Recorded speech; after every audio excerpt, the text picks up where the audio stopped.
Vamos tentar agora refazer a nossa conexão com a doutora Maria Luísa Póvoa. Isso, vamos tentar refazer a conexão com a doutora Maria Luísa Póvoa. A doutora Maria Luísa já está aqui entre nós. Pronto.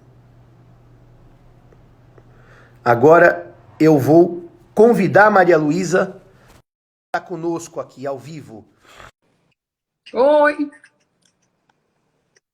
Veja Tá me se vendo? vê, Maria Luísa. Oi, tá me vendo? Sim, tô te vendo. Eu só não estou te vendo, mas estou aqui a postos. Aqui está dizendo que... Vamos ver agora. Olá.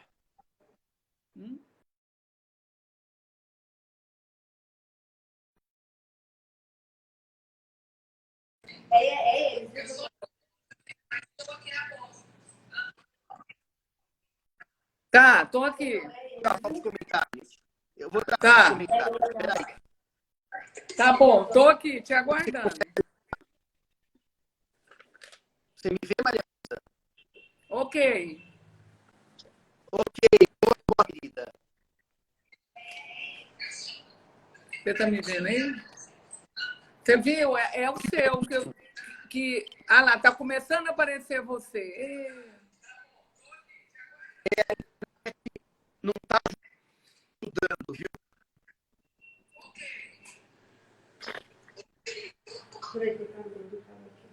E agora, tá me ouvindo, Maria Luísa? É dele, viu, doutor? Uhum. Vou mandar coraçãozinho.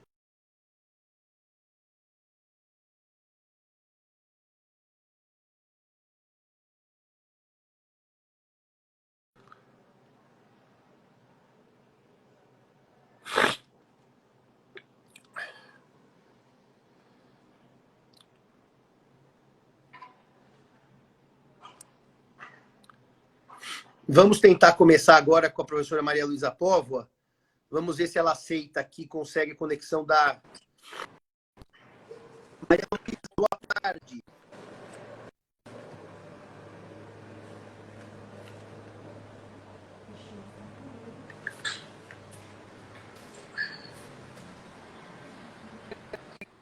Tá vendo eu aí? Agora sumiu? Agora tá começando a ver ele. E agora, cadê eu?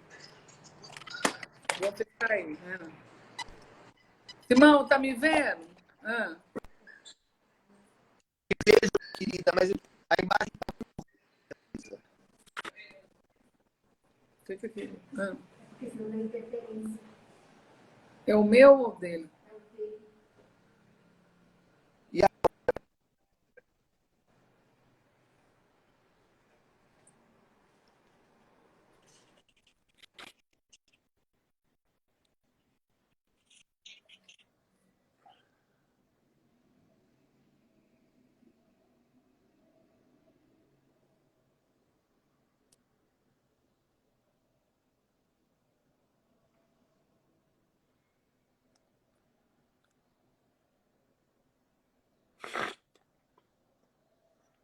a internet está travando. Infelizmente, Maria José, a internet está travando. E eu não consigo fazer a conexão com a doutora Maria Luísa. O bug é do Instagram, né? Quando adiciona a Maria Luísa, ela trava. E só entra comportando uma pessoa. Eu vou tentar mais uma vez trazer a Maria Luísa, senão eu converso com vocês. Vocês estão me ouvindo agora? Só faço assim com a mão se estão me ouvindo e estão me vendo. A internet está boa agora? Estão me ouvindo? Estão me vendo?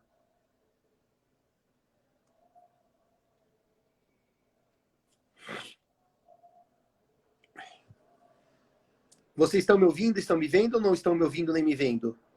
Estão me ouvindo e me vendo? Tá claro o som? Tá claro o som. Maria José, eu vou fazer o seguinte. Eu vou começar a conversar aqui. Você conversa com a Maria Luísa, pede para ela dar 5 a 10 minutos e me pedir a entrada. E daí eu dou a entrada para ela e começa a conversa, tá bom? 5 a 10 minutos. Bom, então, meus amigos e minhas amigas, eu dizia para vocês o seguinte. nesses tempos de pandemia, nós temos uma questão curiosa, que é um conflito de interesses entre os membros da família. E é um conflito de interesses que nem sempre é um conflito de interesses que nem sempre é um conflito entre os membros da família.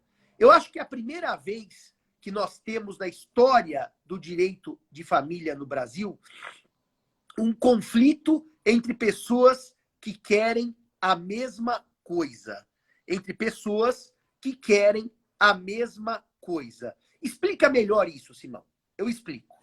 Nós tínhamos uma realidade A até o dia 13 de março, em que, como eu disse naquele artigo escrito publicado no IBDFAN, nós tínhamos o jogo de ganha-ganha. Ganha-ganha quer dizer, havia chance real de vitória com os mecanismos jurídicos clássicos para uma das partes. Portanto, os conceitos jurídicos clássicos funcionavam muito bem. Por exemplo, nas relações familiares, o melhor interesse da criança. Só que, de repente, quando a gente fazia o confronto do melhor interesse da criança com o direito dos idosos, nós começávamos a ter alguns conflitos que eram de difícil solução. Alimentos, guarda e visitação. Eu quero avançar com vocês para dizer que nós estamos vivendo um momento muito especial para o direito em geral e para o direito de família, que é uma realidade pandêmica. E por que esse momento é muito especial? Por que esse momento é muito diferente? Porque é um momento nunca antes existente no mundo, em que eu tenho uma pandemia, e essa pandemia simplesmente trava a economia de 80% do PIB do mundo. Portanto, a pandemia trava a economia da China e volta para a própria China. Portanto, o mundo todo pandêmico. Essa pandemia gera um efeito econômico maior do que os efeitos gerados em todas as crises econômicas precedentes. Essa é a primeira nota. Uma crise econômica mundial sem precedentes. Uma segunda nota que eu quero fazer com vocês é o problema da própria doença, né? Nós tínhamos uma ideia clássica de que as doenças eram curáveis. Aliás, quem gosta de literatura, leia o livro do Harari. O Harari, naquele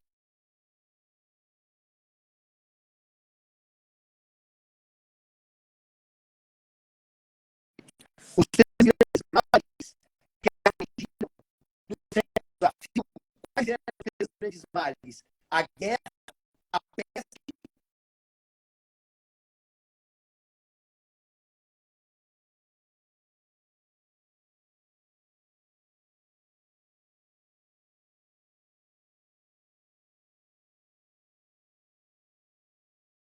e a fome. Esses três grandes males teriam sido derivados agora, no século XXI, pela medicina, pela economia e por tudo mais. E, portanto, e agora? Já destravou, certo? Já destravou?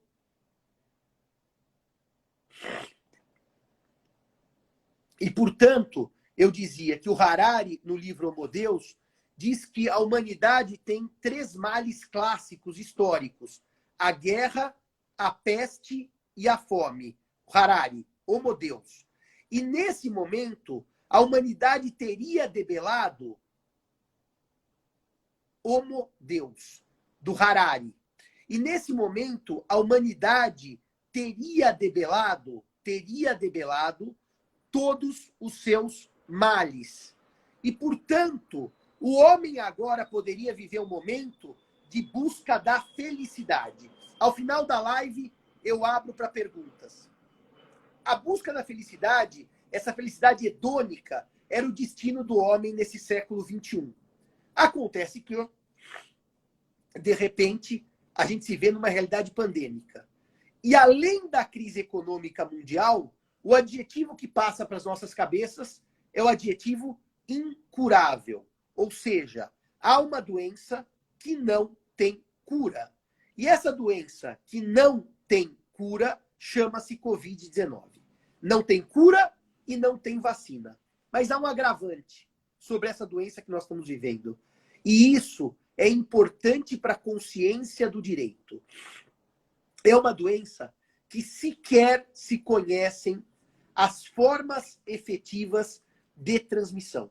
É uma doença que sequer se tem certeza de como ela é transmitida. Há pesquisas, por exemplo, hoje nos Estados Unidos, dizendo que a doença não se transmite pelo ar, como diziam alguns, no saco do supermercado, na nota de dinheiro. Pesquisas americanas de ponta dizendo que isso está tudo errado. Já há outras pesquisas americanas que indicam que o vírus é tão potente que nos hospitais onde há doentes, o vírus circula pelo ar do entorno dos hospitais. Portanto, é uma doença absolutamente curiosa, porque não há dados clínicos suficientes sequer para compreender as formas de contágio. Sequer para compreender as formas de contágio. Então, meus amigos e minhas amigas, qual é a questão que essa live nos coloca? Se nós estamos diante de uma pandemia, com uma grave crise econômica e uma dificuldade imensa de conhecer a doença em si, como é que eu concilio os direitos dos idosos com os direitos das crianças e dos adolescentes? Eu destravei os comentários só para os senhores me dizerem se estão conseguindo assistir agora ou se está ruim a internet. Estão conseguindo assistir agora? Está tudo em ordem? Façam um joinha com a mão para poder prosseguir. Joinha com a mão? Então, Maria Luísa, eu vou tentar te chamar agora para a gente tentar trazer a professora Maria Luísa para a live, que o objetivo é ouvi-la. Vamos tentar trazer a professora Maria Luísa para a live. Vamos ver agora.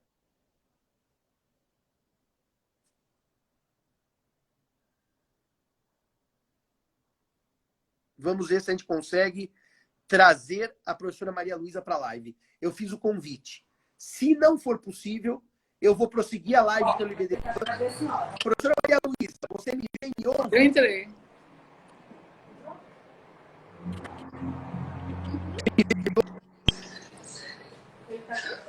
Simão? É difícil. É difícil. Hoje não está me deixando trabalhar, Maria Luísa. Não está dando, né, Lu? Você me vê e me ouve, Maria Luísa?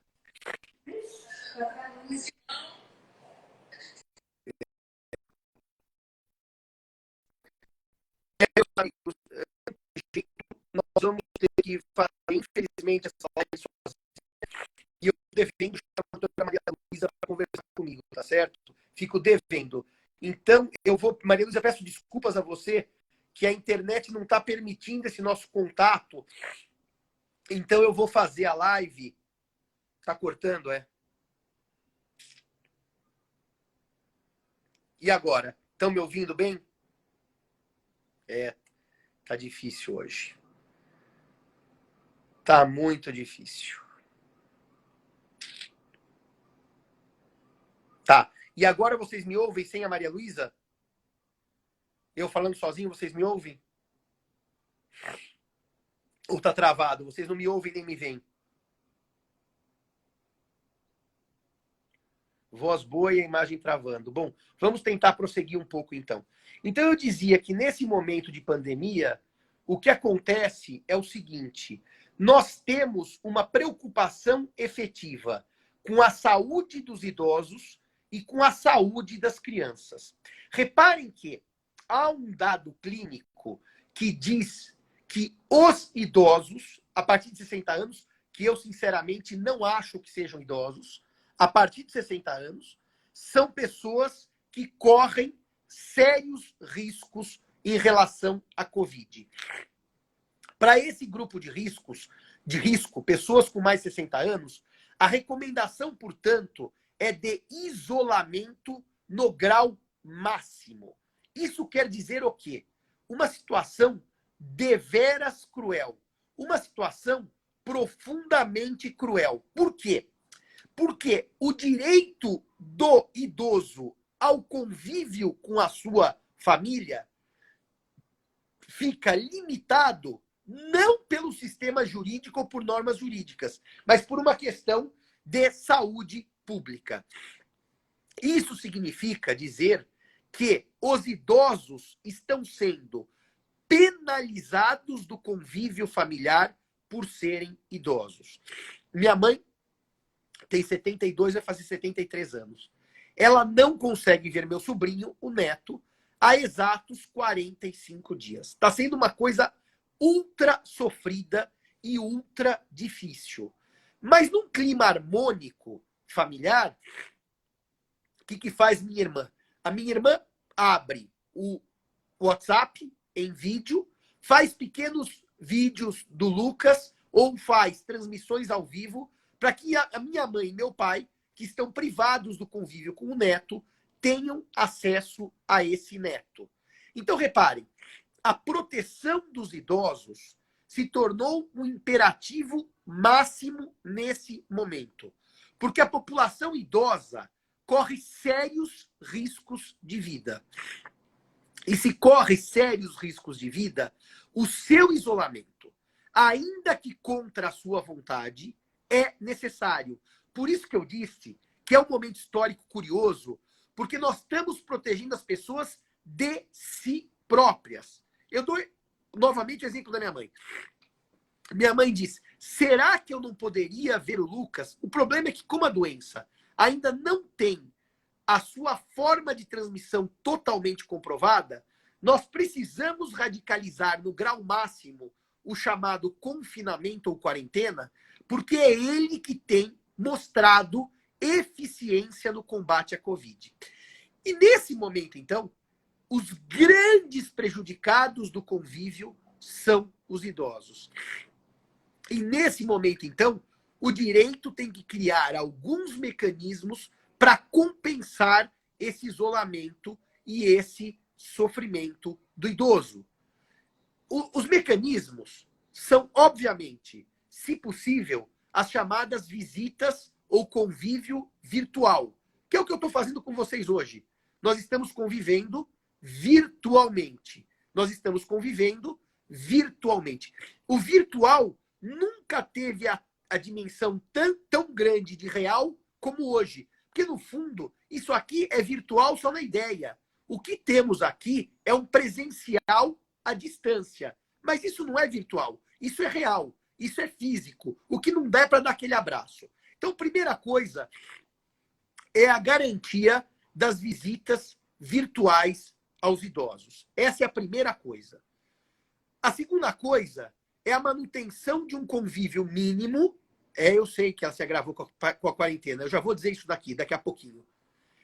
A segunda coisa é garantir um convívio mínimo, como diz a doutora Gisele Groeninga, para as crianças muito pequenas que não têm como ter esse contato com o vídeo, elas não têm essa presença física de ficar olhando para uma câmera e conversando, por meio de pequenos vídeos que se façam dessa criança e se enviem aos avós, para que os avós tenham a possibilidade de convívio. Mas, Simão, isso é no mundo ideal. E se por acaso a mãe ou o pai que tem a guarda se negarem às visitas virtuais dos avós, ou se negarem a fazer esses pequenos vídeos, esses momentos de abertura de WhatsApp para que os avós possam ver essa criança, ainda que à distância. Bom, aí o mecanismo jurídico é o mecanismo da sanção que o direito impõe. E impor sanção quer dizer o quê? Impor multas, impor sanções, inclusive, se houver uma tentativa e que há uma sensação. Eu quero dizer para vocês, eu não gosto de dizer que está havendo uma alienação parental maior, porque eu gosto de dizer isso quando há dados de pesquisa. E a pandemia só está ocorrendo há 45 dias, então, portanto, eu acho que é um pouco cedo para que a gente diga que há efetivamente alienação parental por parte do pai ou da mãe. Mas se houver uma tentativa deliberada de afastamento do convívio com os avós, ainda que na forma virtual, ainda que na forma de vídeo, eu realmente entendo que as sanções da alienação parental podem se aplicar a uma alienação avoenga, que no sentido técnico da palavra é um afastamento do convívio com os avós que são idosos. Uma outra coisa importante é considerar a pandemia de acordo com cada uma das cidades em que eu estou trabalhando. A realidade pandêmica de São Paulo é bastante grave. E por que ela é bastante grave? Porque o pico da doença, em tese, não chegou ainda. O número de mortes é bastante relevante, é bastante significativo. E, portanto, o isolamento no grau máximo se faz necessário neste momento. Eventualmente, em cidades menores, em cidades em que a pandemia já teve o seu pico e já foi embora, em que seja possível, com um menor grau de risco, o convívio dos avós com as crianças, o juiz pode e deve estimular o convívio presencial. Se ele considerar que aquele convívio presencial não põe em risco nem a criança e não põe em risco nem os avós. Alessandra, Manaus está em estágio super crítico. É uma das cidades que eu tenho afeto profundo. A Alessandra sabe que trabalhei aí, mas Manaus está numa situação super crítica. Então, nesse momento, eu vou desativar os comentários e já reativo. Cabe ao juiz ter a sensibilidade de garantir que, se a pandemia não tiver no pico naquela cidade, permitir visitas dos avós. Mas, assim, o juiz tem que ser um pouco de médico aqui e dar orientação com aquela distância de 1 metro, sem contato físico, um convívio que seja a distância, nem que seja para a avó e o avô por meia hora por semana poderem ver aquela criança à distância. Esses cuidados se fazem necessários até que pelo menos haja uma vacina para debelar a pandemia, para que ela não seja fator de contaminação social ou um tratamento efetivo que a pandemia não gere tantas mortes. Então, Simão, visita por vídeo, sim. Envio de pequenos vídeos da criança para os avós, sim. Convívio à distância, se for possível, sim. Mas, Simão, o fato é que os avós vão ser prejudicados. Esse jogo de perde-perde de escolhas trágicas não dá para a gente muita opção. Por quê? Minha rinite hoje está péssima, peço desculpas. Por que ele não dá muita opção? Por uma razão muito simples. Colocar em risco a saúde dos avós para que visitem as crianças não é a opção que o direito permite. O direito vai sacrificar o direito dos avós nesse momento. Só que, como eu digo sempre, a pandemia é temporária. Portanto, esse direito deve ser postergado para um momento pós-pandemia. Mais ou menos como se houvesse uma compensação de tempo. Já que os avós não puderam estar com a criança nesse período por causa da pandemia, que se compense num momento posterior à pandemia. Há uma situação mais grave ainda que essa live exige que eu trate com vocês, que são os avós que têm a guarda das crianças. Houve aquele caso nos Estados Unidos que deu uma grande confusão da médica que está na linha de frente do combate à Covid e que teve a guarda dos seus filhos retirada porque ela implicava riscos às crianças. Reparem, senhores, isso é um drama, porque a noção da doença com relação às crianças ainda é um ponto médico controverso. Há crianças que morrem de Covid, a gente não gosta de pensar nisso porque é trágico, e as crianças, segundo dados, são transmissoras da doença, ainda que de forma assintomática. Então, repare agora no que eu vou dizer. Podem existir casos concretos em que os avós não possam manter a guarda da criança ou do adolescente nesse momento. Por quê? Porque isso colocaria em risco a própria saúde dos avós. Porque imaginemos que essa criança esteja sob guarda dos avós, mas tenha direito de visitar os pais, ou a mãe, ou visitar algum outro parente que tenha com ela relação afetiva. O fato daquela criança ou daquele adolescente sair do confinamento para exercer uma visita, isso por si só significa deslocamento. E por si só significa riscos de contaminação. Então aí, de duas uma, ou o direito vai ter que trancafiar aquela criança e aquele adolescente em casa, para que eles tenham contato zero, já que eles estão com o grupo de risco, que são os avós, ou eu vou ter que pensar numa forma alternativa de guarda, que é provisória, que é retirar a guarda daqueles avós, mesmo os avós amorosos, cuidadosos, carinhosos, e transferir a guarda provisoriamente para um terceiro, para evitar que, reparem, senhores, as pessoas que nos amam transmitam a doença. Portanto, aqui, o Estado tem que fazer um papel desagradável. Pode ser que todos estejam felizes e o Ministério Público tenha que tomar medida protetiva das crianças, porque as crianças podem estar, elas em risco, ou colocando em risco a saúde dos idosos. É por isso que eu digo que é um momento único e difícil. Porque quando briga houver, o juiz,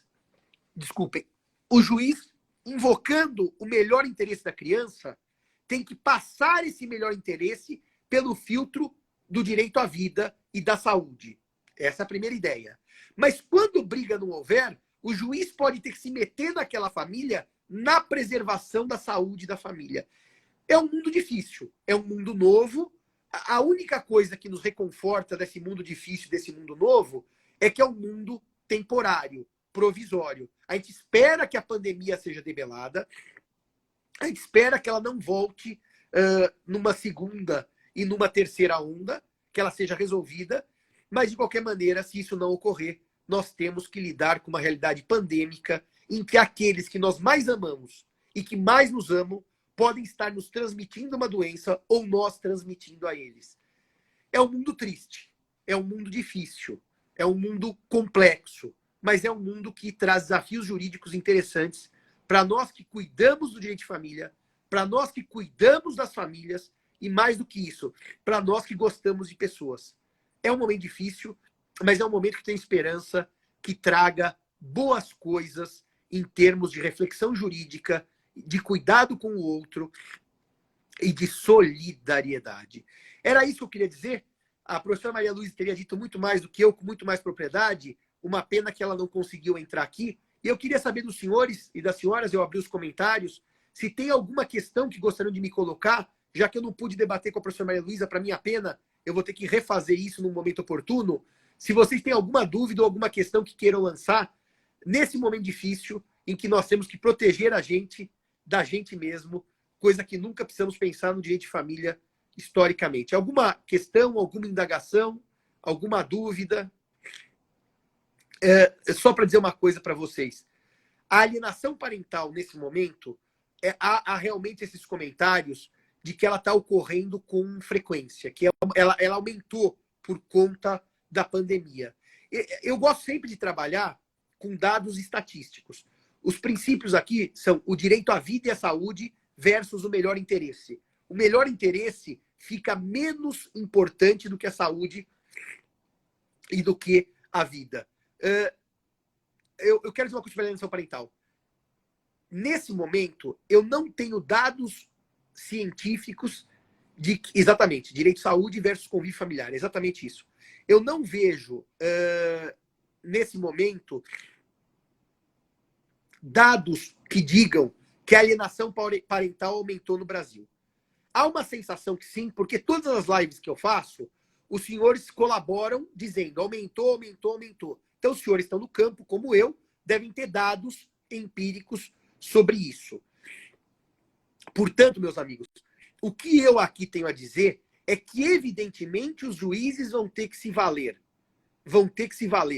dos princípios gerais de proteção da criança e da preservação da convivência para punir com maior rigidez aquele ou aquela que pratica alienação parental.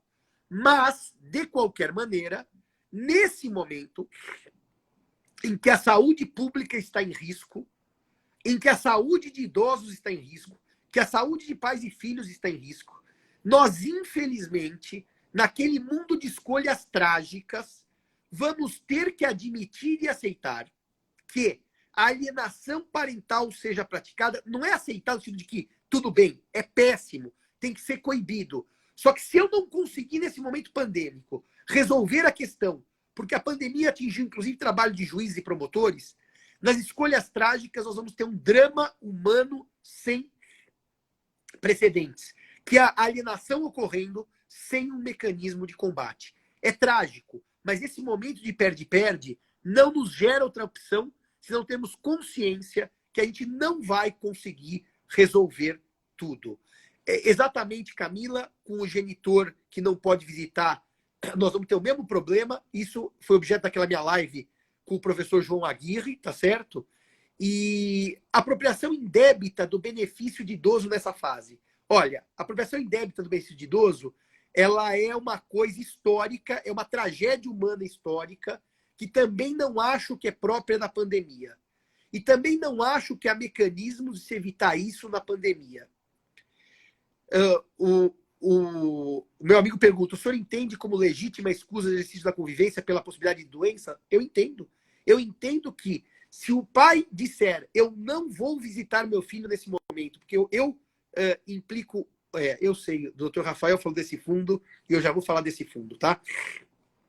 Que eu implico risco à saúde do meu próprio filho, eu, avô e avó, implicamos risco à saúde do neto ou vice-versa, nós, infelizmente, vamos ter o melhor interesse da criança lido pelo direito à saúde e pelo direito à vida. É duro dizer isso, porque a gente nunca, no direito de família, quis pensar nesse sentido.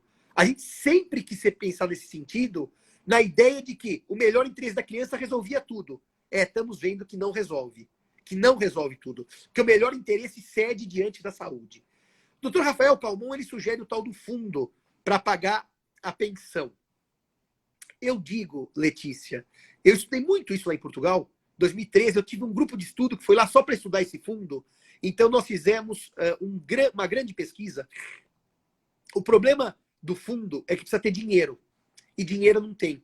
Eu preciso dar uma notícia para os senhores, que quando os senhores saírem de casa e tiverem acesso às ruas, nós vamos ter uma surpresa sem precedentes da quebradeira e do empobrecimento geral.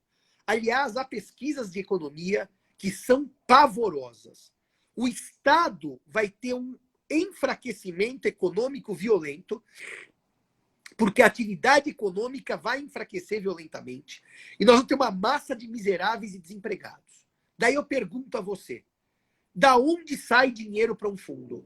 Será que agora não era a hora de eu pensar em política pública assistencial mais ampla do que criar um fundo de alimentos? Me parece que esse fundo de alimentos é para um país que tem a mínima estabilidade econômica que o Brasil não vai ter por alguns meses. Então, eu realmente, nesse momento tristíssimo e trágico da história do Brasil, porque é da história da humanidade, pensar em criar fundo me parece um pouco de sonho, tá? É uma coisa que está bastante longe, tá certo? Se os avós e pais não cumprem o isolamento e exigem o convívio, simplesmente se pede para o juiz uma alteração de guarda ou alteração de visitas para que não haja o convívio. O risco à criança não se justifica. E se os contratos não for, o contato não for por meio virtual, pergunta a Bia, pode caracterizar a alienação parental? Pode. Pode, por exemplo, a mãe que não deixa o pai ver o filho por vídeo. Ainda que o filho seja criança, ela se nega a ligar o celular para o pai ver o filho por vídeo. Ou os avós que pedem à nora que visitem os netos por vídeo. A mãe se nega, a nora pode caracterizar a alienação parental e pode caracterizar a alienação avoenga, afastamento dos avós, com as medidas puníveis pela lei de alienação parental. O juiz deve determinar a alteração da guarda? Kátia, esse assunto é um dos assuntos mais difíceis de se discutir. Vamos lá. Nós temos uma guarda pensada para um momento em que a pandemia não havia. E uma guarda pensada para um momento em que não havia risco de morte no convívio com aqueles que a gente ama. De repente há uma pandemia, de repente o convívio é fator de risco. Reparem, senhores, a gente sempre disse que o convívio era fator de risco no pai abusador, na mãe violenta. Agora, o pai e a mãe mais carinhosos e mais amorosos do mundo são fonte de perigo para os filhos, e vice-versa. Então, me parece que o direito das crianças ao convívio vai passar pela saúde. Saúde. E se naquele momento a saúde implicar não sair de casa, a solução que propõe o professor Aguirre me parece fantástica. 15 dias na casa do pai, 15 dias na casa da mãe, como se fossem férias escolares. Com uma vantagem. Quando a criança estiver com a mãe, os avós maternos normalmente têm boa relação com a mãe da criança, porque são os pais dela, vão conviver de alguma maneira virtual com essa criança. E quando a criança estiver com o pai, para os avós paternos, tá certo? Agora, eu quero dizer uma coisa para vocês, viu? Sobre o isolamento. A guarda compartilhada, no sentido de a criança morar com a mãe e ter convívio com o pai no meio da semana, implica deslocamentos. A guarda alternada, que a criança fica 15 dias com um, 15 dias com o outro, não implica deslocamentos, porque a criança sai uma vez para ir e uma vez para voltar e acabou. Portanto, talvez o mecanismo de guarda alternada seja a solução para a preservação do interesse das crianças nesse momento, de acordo com a saúde pública. Esse pode flexibilizar a guarda por acordo extrajudicial sem homologação? Essa é uma pergunta, Pamela, que eu tenho recebido de muitos lados. O pai e a mãe flexibilizaram por acordo e não levaram ao judiciário, porque o judiciário está praticamente paralisado. Eu sei que está funcionando à distância, mas não levaram. Me parece que no momento pandêmico, o pai e a mãe que têm bom senso e por acordo extrajudicial preservam a saúde da criança e de si próprios, me parece que a homologação judicial agora seria exigir mais do que é necessário para garantir o bem-estar da criança. Mas é óbvio que isso não implica que isso não deva depois ser levado ao conhecimento para que conte com o beneplácito do promotor, concordando que são menores envolvidos, e do judiciário. Mas no momento pandêmico, se esse acordo atender à proteção do menor, à proteção da sua saúde, exigir a homologação judicial me parece too much. E, Letícia, o Brasil não tem dinheiro para o fundo, tá? Eu não estou com gripe, eu acordei com um pouco de rinite hoje, mas eu agradeço as melhoras que o Alexandre me manda. Aqui em Recife, Sara, eu quero. A prova de que o país mudou economicamente, a gente não percebeu ainda, é a hora que vocês forem para a rua. Outro dia eu fui ao supermercado fazer compra aqui perto de casa com o meu carro e eu passo em frente a uma agência bancária. O volume de pessoas humildes. Maria Luísa, mil desculpas, eu não consegui ter te chamado. É culpa dessa maldita internet. Mas o volume de pessoas que se encontra desempregada, que se encontra precisando daquele auxílio dos R$600 que o governo federal concedeu, é um número assustador. Portanto, é um clima extremamente triste. O jogo é de perde-perde. Não dá mais, senhores, pra gente... E quando o pai mora na casa dos avós? A Letícia trouxe um exemplo excelente. O convívio da criança com o pai põe em risco os avós, Letícia. Belíssima pergunta. Como é que a gente faz nesse caso? Sacrifica o convívio paterno para não pôr em risco os avós paternos. Ah, mas isso é triste. É triste e tudo que eu disse nessa live é triste. A live da alegria era aquela que aconteceu até 13 de março. Agora, esse pai, Letícia, também pode achar um mecanismo, se ele quiser, no meio da pandemia, de mudar da casa dos pais, alugar um apartamento, ainda que seja por 30 ou 60 dias, para garantir a visita sem contaminar os pais. Vejam que a solução aqui, ela não é necessariamente única. Ela pode ser, sim, do pai procurando um lugar para morar, ainda que provisoriamente na pandemia, para que a visita dos filhos dele não ponha em risco os seus pais, que são os avós idosos. Talvez a guarda alternada seja melhor agora. Agora, o abandono afetivo dos idosos realmente não é só o abandono físico. O fato de eu não permitir que o neto veja o avô por uma câmera de celular é uma forma de abandono afetivo e é uma forma de causar inúmeros problemas aos idosos. Portanto, os idosos, nesse momento, têm que ser preservados de maneira especial. não só com relação à saúde pública, mas também para que não haja um abandono e um recrudescimento de depressões que podem ser comuns nesses tempos difíceis da velhice, tá certo? O MP não concorda com guarda alternada. Carolina, eu também não concordo. Eu acho a guarda alternada péssima. E acho que ter 2 casas é péssimo. Eu mandei um artigo agora para um livro da doutora Águida Arruda Barbosa, em que eu falo isso com base na psicanálise. Mas, numa situação excepcional e temporária, por que não deixar a criança ter 2 casas? Numa situação excepcional e temporária. Na normalidade, eu não gosto. Depois leia esse meu artigo, em que eu explico por que a guarda alternada não funciona. Josiane, talvez eu dissesse que o Ministério Público ele também tem dificuldade de entender a realidade pandêmica. E os juízes também, assim como nós todos. É uma realidade difícil. Eu, nesse momento, não atiro pedra, nem no Ministério Público, nem em juiz, nem em pai, nem em mãe, nem em advogados. Porque nós estamos num momento de compreensão de uma realidade que a gente nunca viveu. E se nunca viveu, os erros fazem parte até do próprio efeito surpresa, tá certo? Não é necessariamente uma má-fé. Compensação posterior, isso é algo viável, e os clientes têm que entender que o jogo é de perde-perde, que ninguém está ganhando, e que, portanto, nós precisamos realmente, nesse jogo de perde-perde, minimizar as perdas. A Juliana diz que a guarda alternada não me parece ser o melhor termo. Eu acho que parece, sim, nesse momento, tá? Me parece porque se a criança ficar 15 dias com o pai e 15 dias com a mãe, ela vai estar em homeschooling, provavelmente, porque as aulas estão suspensas. Pelo menos naqueles 15 dias que ela está com o pai, ela convive intensamente com o pai, com os avós paternos, e a mãe também tem mais tempo para desenvolver suas atividades laborais, em home office, por exemplo. Agora, é óbvio que, para famílias de baixa renda, a ideia de 15 dias em casa de cada um é uma ideia que não necessariamente se sustenta, por uma razão muito simples. Porque se a família é de baixa renda, pode ser que aquele homem ou aquela mulher não possa ter os filhos em casa. Aliás, é um drama também. Porque as pessoas de baixa renda estão sem as creches. E algumas permanecem trabalhando, porque não houve suspensão do trabalho, e as crianças em casa. Quer dizer, esse é um outro drama. Esse é um outro drama. As crianças em casa e os pais trabalhando. E, portanto, é necessário, sim, um ajuste do melhor interesse da criança, da saúde da criança, mas sem esquecer dessa vida de profissional do pai ou da mãe. Eu concordo, Vanessa, que o nosso papel é fundamental.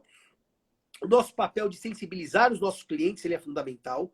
O nosso papel de mostrar que essas regras provisórias precisam ser relidas, já que nesse mundo pandêmico as coisas não estão simples. Mas, de qualquer maneira, eu tenho uma esperança, sim, já tem caso de morte de criança por Covid. A gente não gosta de dizer isso. O meu artigo está no IBDFAN, Roberta. A gente não gosta de dizer isso. Tem caso de morte por Covid de criança, e me parece que agora, nesse momento, é a hora de... Nena, você não sabe qual é meu artigo, Nena? O meu artigo é aquele da realidade A, B e C.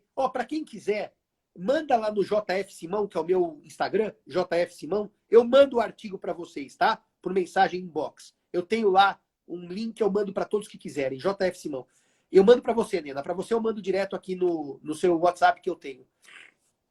Então eu diria para vocês o seguinte, que neste momento as situações trágicas impõem medidas mais rígidas, medidas mais duras, medidas menos simpáticas. Nesse momento trágico do jogo de perde-perde, nós vamos, infelizmente, ter que rever conceitos tradicionais para garantir a saúde de criança e a saúde de idoso. Nós vamos ter que comprometer um pouquinho a ideia de que o melhor interesse da criança está acima de tudo, porque saúde e vida estão mais acima do que o melhor interesse da criança. Agora, posso dizer uma coisa para vocês? Por que não é um mundo do desespero? E eu sempre termino as minhas lives dizendo que não é um mundo do desespero.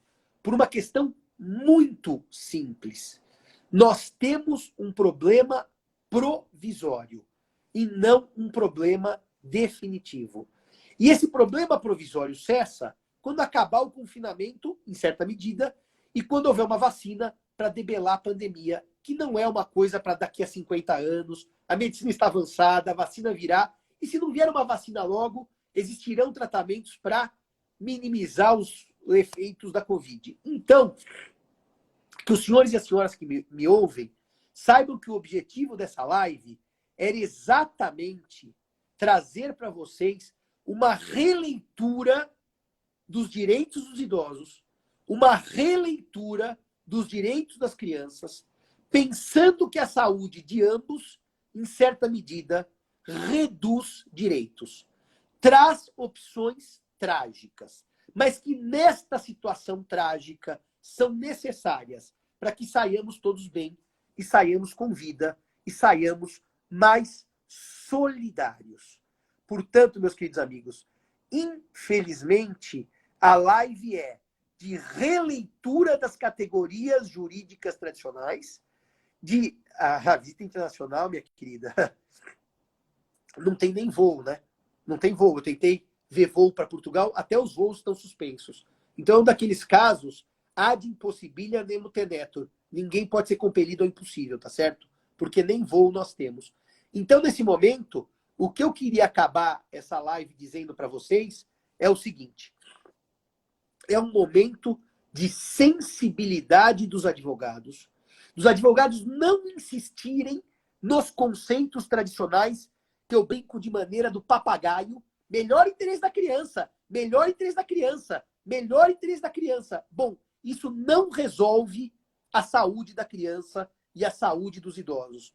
Esses preceitos que nós tínhamos o hábito de repetir, feito papagaios, não resolve neste momento pandêmico.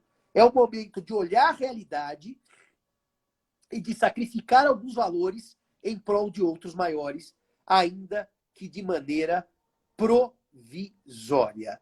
Ainda que de maneira provisória. Juliana, a guarda não tem nada a ver com escola, nada a ver com aula de inglês. Esse é um erro da doutrina e da jurisprudência. Depois lê meu artigo que está no Conjur, que eu explico claramente que isso é poder parental, não tem nenhuma relação com a guarda. A guarda é convívio apenas físico com as crianças. Agora, a doutora Lumira diz que evitar o judiciário seria o ideal. Evitar o judiciário é o ideal sempre, porque se houver uma mediação familiar e que as coisas se resolvam, isso é sempre o ideal na minha visão. Só que em momentos de crise, nem sempre é possível evitar o judiciário. Nós vamos ter que nos valer desses bravos juízes e juízas que certamente estão estudando, lendo e pensando, estão nos assistindo aqui. Manda lá depois para mim no JF Simão que eu mando o arquivo para vocês. Sim, é isso. É um choque de dois princípios. Melhor interesse da criança e saúde da criança. Melhor interesse da criança e saúde dos idosos. É exatamente isso, tá certo? Então, para dizer o que para vocês? Que a mensagem não é de desespero. É de consciência da provisoriedade. Peraí, Simão, eu posso pedir uma liminar para o juiz para que o pai não visite o filho apenas enquanto durar a pandemia, porque o pai é médico e está à frente do hospital público? Posso. As decisões podem ser provisórias. Por quê? Porque a pandemia e seus efeitos são provisórios. Então, meus amigos e minhas amigas, fica uma nota de esperança. Relendo as categorias jurídicas de maneira mais clara, vamos preservar os idosos, preservar as crianças, e eu peço enorme desculpas que eu não consegui trazer a doutora Maria Luísa por questões de internet. Peço enormes desculpas a vocês. E prometo à minha amiga Maria Luísa que assim que essa internet estabilizar, eu vou marcar uma live só eu e ela para falarmos com ela, porque ela teria tido muito mais coisa para nos ensinar, tá certo? Muito mais coisa para nos ensinar. Eu posso sim falar sobre guarda unilateral, guarda compartilhada, num outro momento. Eu converso com a Maria José, faço uma outra live. Ô Maria José, quem sabe a gente pode fazer um mini curso para os associados do IBDFAN de 1h30 sobre guarda e poder familiar e sobre as questões da guarda e poder familiar em tempos de pandemia. Talvez isso seja de grande valia aos nossos alunos, assistentes, amigos, advogados, juízes, promotores e ibedermanos. JF Simão, eu mando o artigo para vocês. JF Simão, hein? Não é Simões, não. JF Simão, eu mando o artigo para vocês. E vou dizer para vocês que essa é a minha penúltima live, ou antepenúltima, porque agora eu vou fazer 15 dias de desintoxicação de live. Vou aproveitar para ler mais, estudar mais, escrever mais, e depois desses 15 dias, volto à carga com a professora Maria Luísa Póvoa, a nossa maior especialista em direito do idoso do Brasil. Obrigado a todos e a todas, um grande beijo e uma ótima quinta-feira e um ótimo feriado de 1º de maio amanhã, pedindo desculpas à professora Maria Luísa novamente. Grande abraço, meus amigos e minhas amigas.